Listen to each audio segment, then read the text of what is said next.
એમાં તો બીજું કઈ કહેવું નથી. હું પાછલા 3 વર્ષથી એમનાથી જુદો પડેલો છું. ભારતીય જનતા પાર્ટીનો ભગવો ઝઘડિયા તાલુકામાં લોકશાહી પછી પહેલી વખત લહેરાયો છે. તો સ્વાભાવિક છે એમને દુઃખ હોય. જે આદિવાસી સમાજની વાત કરે, આદિવાસી સમાજ એમના કરતા મને વધારે ચાહે છે અને એની મને પ્રતીતિ છે. મને આદિવાસી સમાજે હંમેશા સમર્થન આપ્યું છે અને મારી સાથે લાગણીથી જોડાયેલો છે. મહેશભાઈનું જાતિ કે એમનો પોતાનો સ્વભાવ છે કે વિરોધ કરવો, એટલે આજે તો હું એટલું જ કહીશ કે મહેશભાઈ તમે તમારો વિરોધ જારી રાખો. આવનારા સમયમાં ખબર પડશે કે આ પબ્લિક કોની સાથે છે, દૂધના ડેરીના સભાસદો કોની સાથે છે. બરાબર, બહુ લાંબો સમય છે નહીં, ખાલી પરિણામનો ઇંતજાર કરો.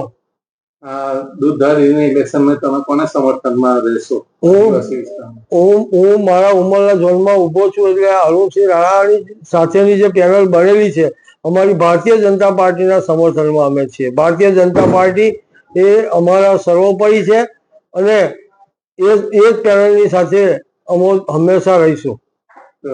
સામે તો 17 વર્ષ જૂના એ ચેરમેન છે, એની સામે તમે કેવી રીતના જીતશો? 17 વર્ષ હોય કે 27 વર્ષ હોય એનાથી કઈ ફરક પડતો નથી.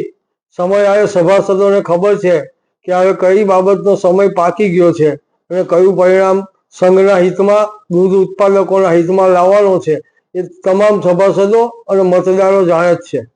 તમારે પેનલ ઉતારવાનું કારણ શું મુખ્ય? અમારે પેનલ ઉતારવાનું કારણ એક જ છે કે જે બીજા સંઘો, આણંદ, બરોડા અને બધા સંઘો જો 1 વર્ષનો દૂધનો ભાવફેર આપતું હોય, જ્યારે ભરૂચ જિલ્લાનો સંઘ 6 મહિનાનો ભાવફેર આપી અને સભાસદોને ખરેખર જે એમનો હક છે, એમના અધિકારો છે એનાથી વંચિત રાખે છે.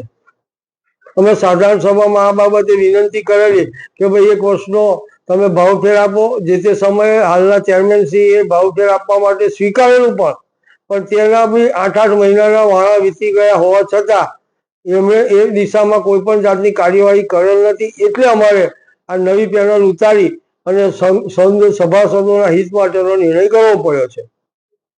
બસ